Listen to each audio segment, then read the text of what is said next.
Hi, hello everyone. Welcome back to my channel. So, I wanted to talk about how I'm raising my kids differently than the way I was raised.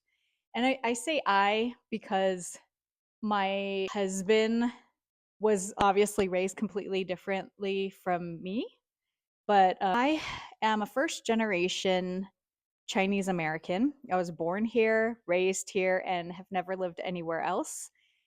And I really started to think about how my parents were raised and what made them into the individuals that they are. And I realized that their story is a little bit complex as well. My grandparents, both maternal and paternal grandparents, well, I should say three out of the four were from China. And one of the four, I guess, had been in Indonesia for a couple of generations. So three of my grandparents went from China to Indonesia. And so my grandparents were immigrants to Indonesia. And then both my parents were born and raised in Indonesia, making them first generation Indonesian, Chinese Indonesians. And then my parents immigrated to the United States and became immigrants here. So not only were they first generation in their country of Indonesia, they became immigrants here. So a little bit complex. And the way that they raised me and my sister was very much within the Chinese culture. However, as much as they were trying to raise us in this kind of like Chinese culture, we always thought that that's what we are. But years and years later, and to this day, I have many Chinese friends, Chinese Americans, some of them from China, some of them from Hong Kong, from Taiwan. And I'm starting to realize that no matter how much my parents try to tell us that we're Chinese, there is that Indonesian kind of like culture woven into our culture. So, anyway, couple ways that we are raising our kids differently than how we were raised. I don't know if I should say I or we because I can't really speak for the way my husband was raised, but I guess more me. Number one, I think is really kind of common all across the board for Asians in general is they don't typically say I love you. And it's kind of just not within the culture. And so that is something that we say within our family. Our kids say it to us, we say it to our kids, and maybe it's like a generational thing, but it didn't happen previously with my parents. So that's the first thing that's different is we say I love you. Number two, the second way that we're raising the kids differently is I guess it goes along with I love you, but like words of affirmation. We always tell our kids if they're doing a good job or if they're putting in the effort or anything that I guess potentially sounded fake to my dad, we say to our kids. So we acknowledge if they're doing something well, but we also acknowledge if they're doing something that needs improvement. So it kind of goes both ways. We're very vocal, we communicate with our kids, and maybe that's like overall what's different as well is that we communicate with our kids. I don't really remember much communication with my parents when we were growing up. The third way that we are raising them differently, and this is also along the lines of communication, is that we've always included them in all of our conversations. So if we're sitting at the dinner table and if there are people over and we're having parties, there was never a kids table versus an adults table.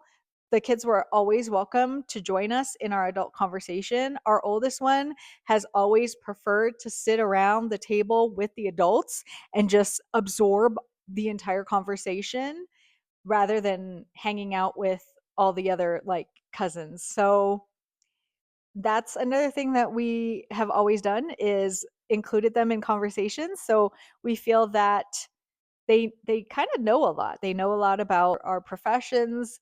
They can speak about it. We've talked to them about finances and bills, and we just don't really keep a lot of secrets. So the fourth thing that we are doing differently when raising our kids is to allow them to make decisions. I wasn't allowed to make any decisions. It was really much a in an environment where our parents told us what to do.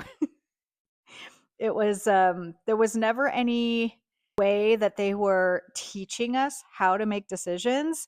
And I realized up until my late 20s, I really didn't have that skill. I didn't have the skill of critical thinking. It really hindered me. It was very embarrassing.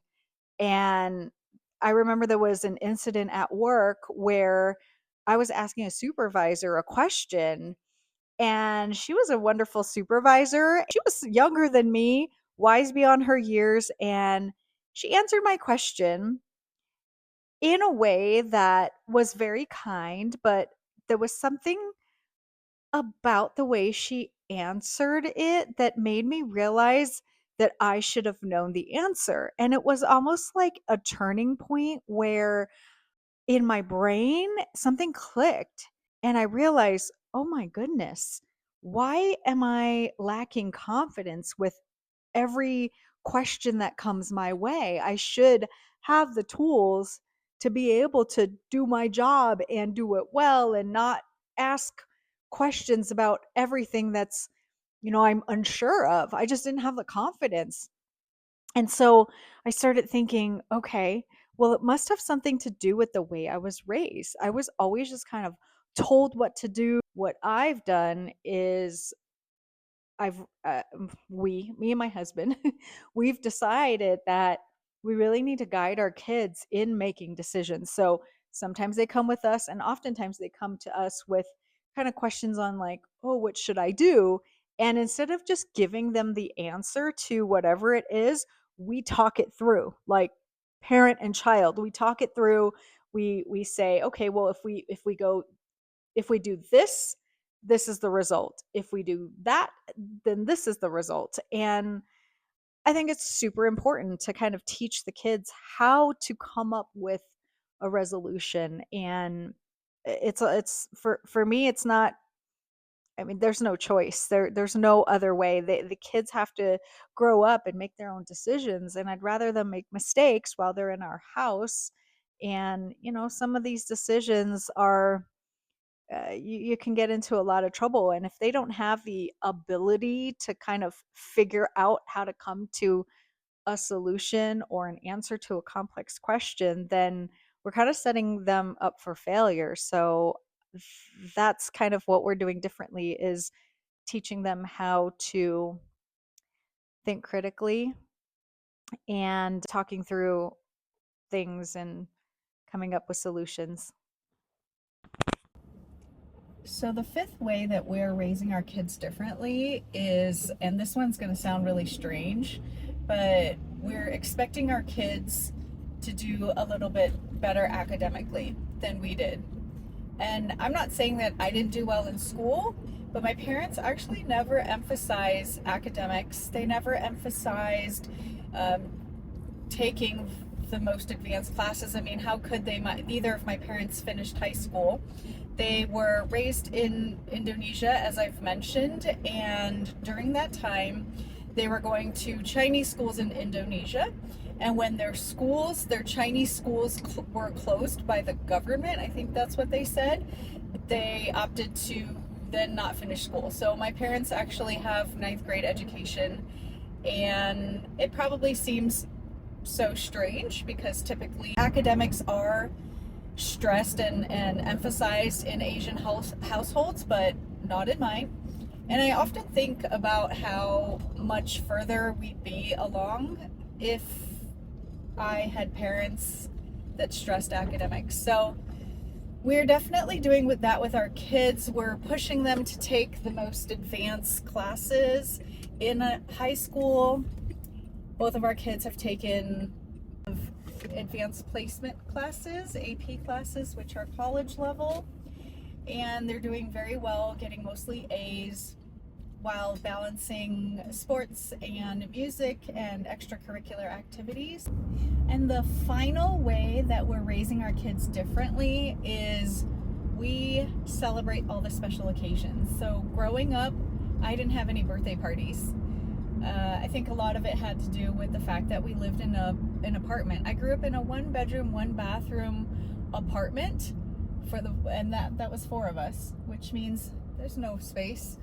Most of the time we didn't even have furniture, so we did not do anything. Our extended relatives were overseas, so we kind of grew up in our own little, like, tiny family bubble. So no celebrations, and our kids are definitely being raised differently. Sorry, that last video got cut off. For the final way we are doing things differently is we celebrate all the special occasions. I married into a large Hispanic family, so we celebrate a lot: music, food, get-togethers, and that's the way the kids have been raised, and it's been a lot of fun.